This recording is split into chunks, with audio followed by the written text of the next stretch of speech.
Hi, this is Jesse Brisendine. I believe that it is possible to live an extraordinary life after loss, and to do that, one must first choose to heal. This podcast is focused on sharing with you inspiring stories, tangible tools, and life strategies to help you heal from your loss. And welcome back, everybody, to another Moving Forward moment. I have Bridgey joining me here today. Bridgey, hello, and thank you so much for being here. Hello, Jesse. Thanks for having me. Yeah, it's a pleasure to have you here. So tell us a little bit about yourself. You know, what brings you here today? What's some of your story, if you don't mind sharing? I came to this site because I want to be there to help others also. I've lost my husband 10 years ago, and my also my mom and my father-in-law within a year of that. And I've seen the stories here, and I just want to be able to learn more of the moving forward from loss, and to help others with how I've been helped. So That's awesome. I'm so grateful for you to be here. I'm so grateful for your willingness to share and help. I really believe that one of the most powerful pieces of healing is sharing, and it's that community that we can form around. I think we all feel that fear at times after a loss, that I'm alone, that nobody else can understand, nobody can relate to what it feels like. And there's something comforting, at least I find, in knowing that others have been out there and have been in the trenches and who have gone through the horrible parts of it, and they've been able to come out on the other side. yeah, exactly. Do you find, or did you find, Bridgie, that there was we all struggle, I think, with loss in our own way. hmm Did you find that there was something specific for you that was one of your biggest struggles? But just being alone, just it happened all of a sudden. Ray, my husband, had a cardiac and respiratory attack. Oh, Didn't know it was going to happen. After that happened, and then we got sober together. So we had 6 months of sobriety when he passed away. I just felt alone. I did have a lot of friends from being sober, and but I just I didn't know what to do. It's like I lost part of me, and yeah. I, where do I go from here? Trying to figure out where to go and what to do next. What did you find was helpful in addressing that feeling of being alone? I reached out. The when we had his funeral, I reached out. They gave me grief for grief counseling, and that was a 6 week with other people who had just lost someone too. And just being in another group of people who also lost someone, it helped. Just being able to reach out and help others what I'm going through, and then we're all helping each other. That's kind of what helped me. Yeah, it's reaching out and leaning on others, but also having that sense of community around you of people who Yeah, who can understand, who they get it, they've been there, they're in there right now. exactly. Yeah. Yeah, it's so important. I tell every single person who I speak with in this context, or if it's a client of mine, that this is not something that you have to, nor should you do it alone. And it's a funny thing, humans. We have these tendencies to bottle up and bury some of the most important things that we need to express. We'll go online and we'll express our opinions about the latest fashion and who the Kardashians are dating and all those types of things and whatnot. But when it comes to stuff like this, we almost lock it away, and that hmm that draws out the painful part of it so much longer, because it really does isolate us and leave us virtually alone. We can even be Yeah. with people, but we're not really with people because we keep bearing what's going on inside of us. hmm Definitely. I find, Bridgie, that when people make the shift, they go from the real painful place of their pain, there's the sadness, there's the grief, and then there's hmm a point that happens where they make a decision to go from grieving to healing. And it's Yeah. something that for each person it's different, but I find the more and more that I talk with people that they make a decision to make that shift. Did you have an experience like that, where there was a moment in time where you just decided, you know what, I got to change gears here now, the focus needs to shift to healing? And what was that moment like for you? I want to say it was like 3 to 4 months, maybe longer, but it seems like it was that span that, okay, he's gone. He's after having all those dreams where I thought he was still here. Mm-hmm. Gone. So within that time, I started to do stuff for myself. Where do I have to go from here? What do you know? I have to move forward. I have to learn how to do stuff for myself, get myself out there again to help others. And so, yeah, after the grieving classes that I had, because that was like a couple months, after a couple months of him passing, I got into that. And it just seemed to help, just to realize, I'm not alone. Yeah. There's other people that are grieving like me. You're right. We all grieve different. So, but yeah, it was about that time that. Do you feel that having that community around you and knowing and getting that confirmation, having the certainty that you weren't alone, empowered you to be able to make that decision? Yeah, I think just having the people around me, just being one was there for me, and just having them around me to help push me forward. To on, you got to move on. Not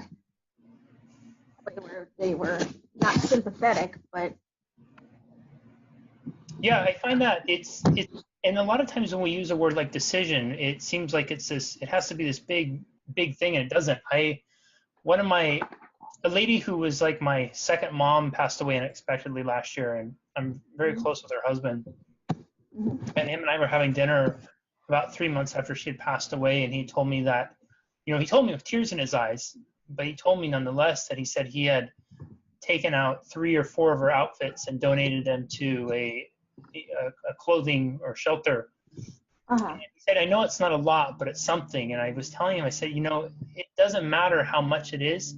It's significant because it's you making a decision to start blazing this new trail for yourself. And it doesn't mean that you're loving her any less. In fact, I think it means that you're loving her that much more because you're doing what you know she would want you to do and what she would expect you to do. Exactly. And you know that if she was here, she would kill you if you didn't do that. Yeah. I had a friend with me when I was talking about going through clothes. Yeah, going through all of Ray's clothes. I kept some. And to this day, there's one shirt that I've kept that my husband now will wear. And he wears it on holidays. He's been great. When I got remarried, he's just been great. I still have a picture of Ray up in the living room here, and Vern's my new husband. He's just been wonderful with helping me. Some days I have cry sessions, or they're not too severe anymore. It's just certain times of the year, the holidays or the birthdays or whatever. You just need to cry, and he'll be here for me. And that's awesome. so I'm grateful I did find someone, that I did move forward and found another. The first thing his parents said to me, you will find someone new. When they came up to the funeral, you will find someone new. You're young. I mean, they're grieving. That's what they thought that I wanted to hear. But it was just, weird hearing them say that. And they passed away shortly after he did too. So I think they had something in their heart. They just couldn't go on without him. Yeah, broken heart. Yeah. More. Yeah, he had heart problems. His dad had heart problems, but I think it's more so broken heart. Yeah, I've heard quite a few stories about that over the years where you try to explain it any way, shape, or form, and it all comes down to it's a broken heart. Yeah, definitely. They didn't really want to see me. They didn't want me to come down and visit afterwards. I months after the father-in-law passed away, I went to see his mom. Yeah, my mother-in-law, his mom, and well, she had issues too. I mean, breathing issues.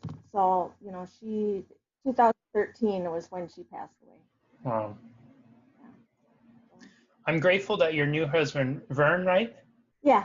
Mm-hmm. It sounds like he's an awesome guy and he's as supportive as he is and understanding too. That's fantastic to hear. Yeah, he is. Do you find, Bridgie, that there's been, I hear this recurring theme of community and the people. Do you find that there's one thing that has been most helpful to you on your healing journey? I think it's well, I'm going to go back to my sobriety and my AA family and everything, and just me reaching out to help others, and then them helping me. That's been the biggest help, I think, for me in my whole journey here.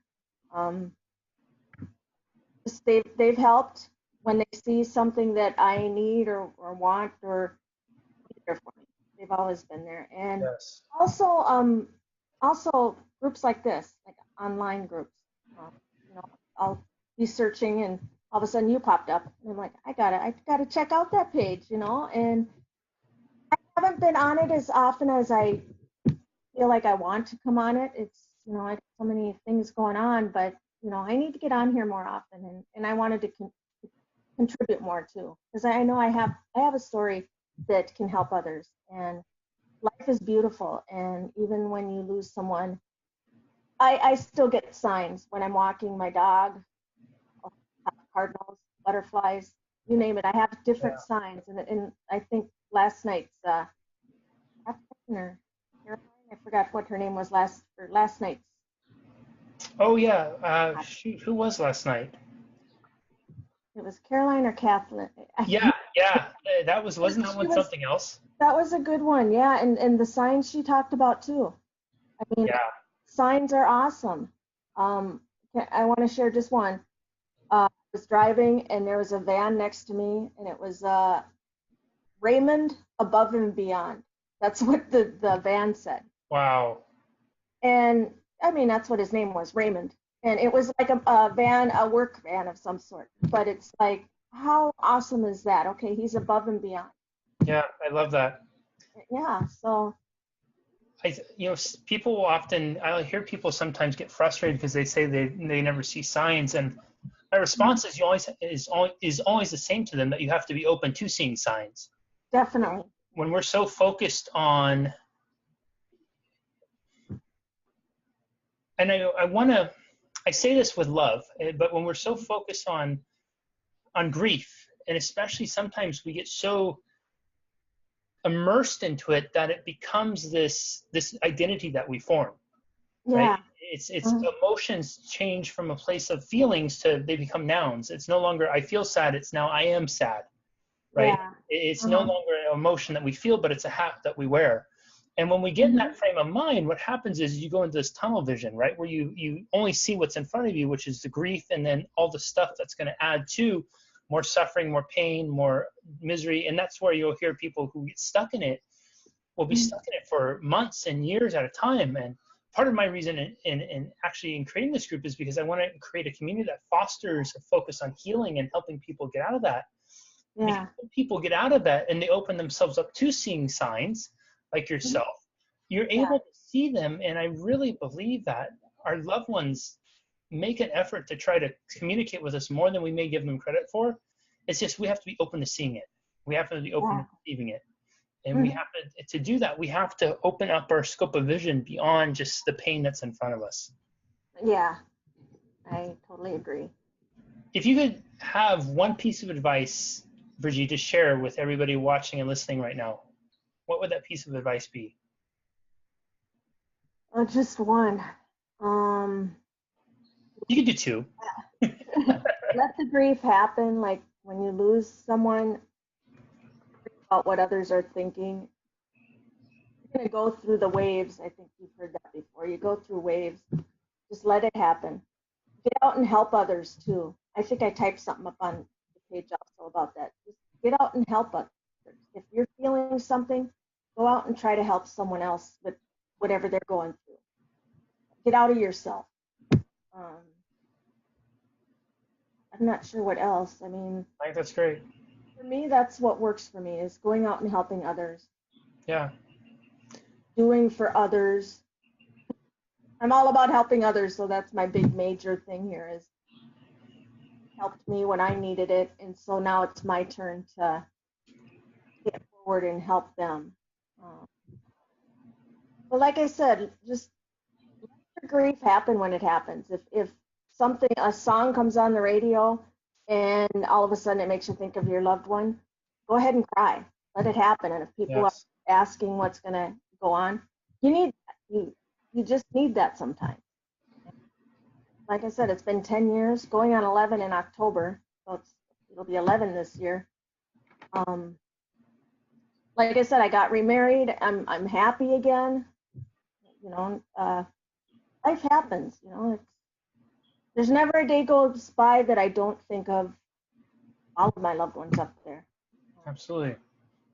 And we're gonna be there someday soon too. So wherever there is, I'm open to that. I mean, I just love thinking that we're gonna be with our loved ones, and I think that's what helps me move forward. I have a lot to do down here yet. You know, when it's my time, it'll be my time, but I just want to be here to help others, and that's what my life's going to be about moving forward. Yeah, I love that. I think that making an effort and a focus to helping others. I often say that unnecessary suffering persists because it becomes a selfish endeavor. We're focused solely on how we think the world should have been, how life should have turned out, and something about it doesn't meet our expectations. Mm-hmm. And salvation comes from focusing on service. Yeah. We're able to find salvation from the suffering when we're able to shift our focus away from me, my, to we, us, and they. And whether it's sharing something like this, whether it's going out and volunteering somewhere, you know, whatever that is, service is different for all of us, and it can be similar too. But it's so important to be out there and be of service to others, because anybody who's watching and listening to this, you have a story to share, you have something you can relate to, and never hesitate. If there's something in your heart, open it up and share it. Exactly. That's what life's about. That's absolutely. Bridgey, thank you so much for being here. It has been an absolute honor and joy to share this time with you, and I appreciate you so much sharing your story, and big thanks to Vern for being a supportive partner on this portion of your journey, and I'm very grateful for you today. Thank you. All right. Thank you, Jesse. Absolutely. And everybody, thank you so much for watching today. If you have a story you'd like to contribute to Moving Forward Moments, go and put it in the comments below, and we will see you back here next time. Until then, take care. You've been listening to Healing from Loss, the podcast.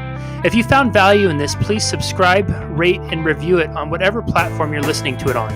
If you're watching this on YouTube, be sure to leave a comment and share this with someone who can benefit from it. Until next time, carpe diem. Live this moment in honor of your loved ones.